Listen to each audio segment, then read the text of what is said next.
Porque Saulo, antes da conversão dele, ele era inimigo do cristianismo.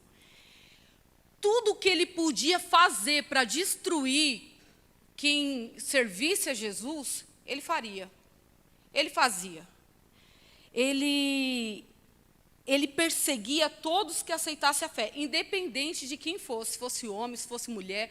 Ele não olhava quem era, ele olhava a causa que aquela pessoa defendia. Se dissesse, eu sou um crente, eu sou um cristão, aliás, que nessa época eles nem eram chamados de cristão, mas falava assim, aceita ou os irmãos, as pessoas do caminho, né?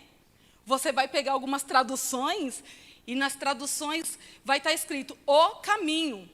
Então, Paulo, ele demonstra que essa atitude dele, eu vou falar Paulo porque, irmãos, primeiro a gente entende Saulo, mas não é porque ele sofreu uma conversão, é porque o nome dele, em grego, é Paulo, e tem essas conversões, tá bom? Então, vou falar só Paulo é igual a Abraão, era Abrão e depois passou para Abraão. Então, para a gente não se confundir, eu falo Paulo de vez, tá bom assim? Então, Paulo, ele demonstra uma atitude natural de perseguição na sua vida. No primeiro versículo aí, nós vamos ver que Lucas escreve assim, e respirando ainda ameaças e mortes contra os discípulos do Senhor, dirigiu-se ao sumo sacerdote. Então, a vida de Paulo, esse respirar, ele tinha um anseio de matar crente.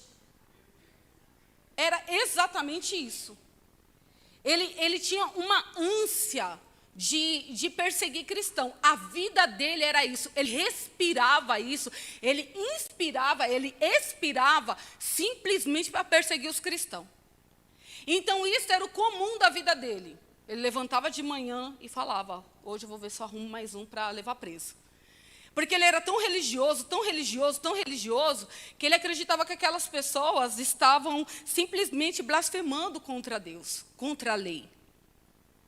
Então, ele tinha essa ânsia de matar. Irmãos, ele não havia em Paulo a satisfação daquele sangue que já havia sido derramado. Porque no capítulo anterior, nós vamos ver a história de Estevão, que ele é morto.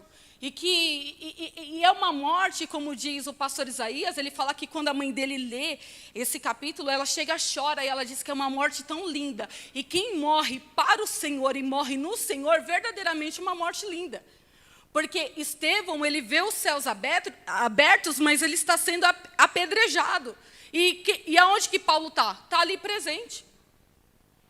Então, aquela ânsia de matar, aquela situação que ele perseguia os cristãos, nele não havia a satisfação. Quanto mais morresse crente e quanto mais estivesse preso, para ele ia, na mente dele, ele estaria fazendo aquilo que era correto.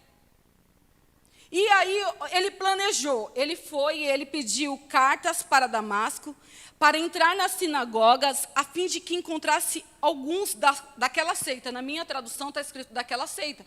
Talvez na sua Bíblia está escrito aqueles do o caminho. E o caminho, se tiver escrito na sua Bíblia, talvez vai estar escrito com C maiúsculo e não com C minúsculo. Porque eu acredito que Lucas estava representando simplesmente o que Jesus disse, que ele é o caminho. Então, eles ainda não haviam sido chamados de cristão, mas eles haviam achado o caminho. Alguns estudiosos dizem que eles podem também ser chamados de seita, do o caminho, só pelo fato que eles entenderam que eles não moram mais aqui, que eles estão apenas caminhando para a Nova Jerusalém. Seja qual for das duas suposições, meu irmão, não importa. Se você estiver no caminho que é Cristo e estiver com foco na Nova Jerusalém, no final você vai encontrar a Jesus. Não muda nada disso. Então ele pede essas cartas, ele pede essa autorização, porque ele estava com sede de matar mais crente. Ele tinha um grupo dele, ele se armou com todo mundo e ele disse, bora, e está todo mundo indo para Damasco.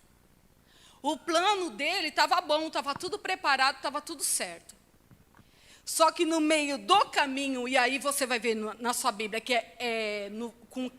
com a letra minúscula, o C minúsculo, Ele vai dizer, capítulo 3 de Atos, Lucas diz assim: e indo no caminho, aconteceu que chegando perto de Damasco, ele não chegou a entrar em Damasco, estava perto. Subitamente o cercou um resplendor de luz do céu. Irmãos, quando você vai ver depois em Atos 22, ele vai contar o que aconteceu com ele. Lucas vai escrever o relato de Paulo se defendendo perante alguns acusadores.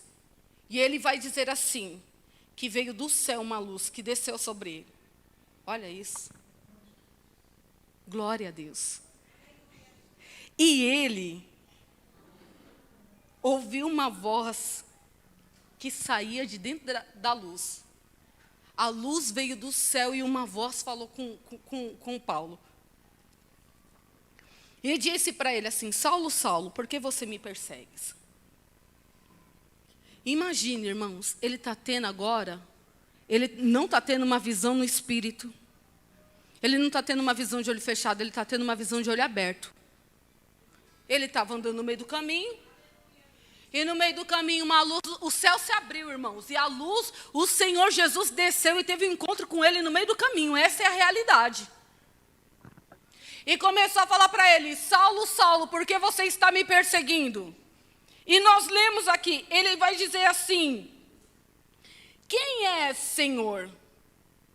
É como se ele dissesse: mas quem é o Senhor? Eu estou te perseguindo, mas quem é você? Como assim?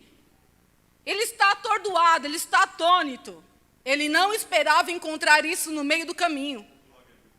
Ele esperava que ele ia conseguir prender mais crente. Ele esperava que ele ia conseguir levar mais homens e mulheres à prisão. Mas no meio do caminho, antes de chegar no objetivo dele, o Senhor teve um encontro com ele.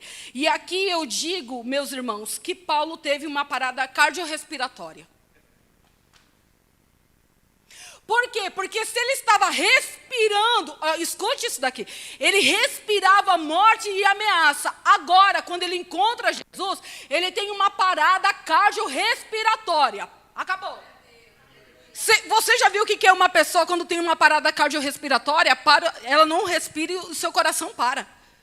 E aí, é o famoso RCP, que aí você tem que ir fazendo a massagem cardíaca para ir mandando oxigênio para o cérebro daquela pessoa, para tentar ao máximo manter ela viva, até que o milagre aconteça e ela volta a respirar sozinha, o coração bater sozinho. Paulo, ele está tendo essa parada cardiorrespiratória na minha visão. Por quê?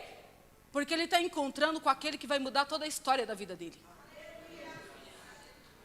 Escuta, a gente pode orar 20 anos para Deus mudar a história de alguém. E eu vou te dizer, não vai ser em 20 anos que Jesus muda. Quando a conversão chega, é num culto.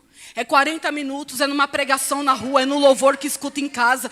A pessoa fala assim: alguma coisa aconteceu nesse ambiente, porque enquanto eu ouvi esse louvor, eu senti uma brisa entrando aqui dentro do meu coração. E a pessoa já se joga no chão e começa a dizer: eu sou pecador, eu preciso de Jesus Cristo. Vem para um culto como esse, a palavra vai entrando no coração, o louvor vai tocando, e quando menos se vê, está aqui na frente, se rendendo ao Senhor Jesus.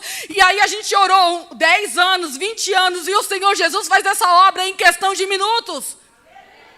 E isso é muito bom, irmãos.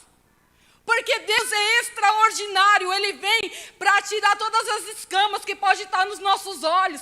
E às vezes a gente acha que Jesus só vai ir lá na nossa casa, ou vai vir só na igreja, mas aqui não, Ele encontrou com Saulo no meio do caminho. E eu dou glória a Deus, porque não importa onde quer que estejam os Saulos da vida, quando Jesus quiser se manifestar a eles, vai ser aonde eles estiverem e é como o Senhor Jesus quiser.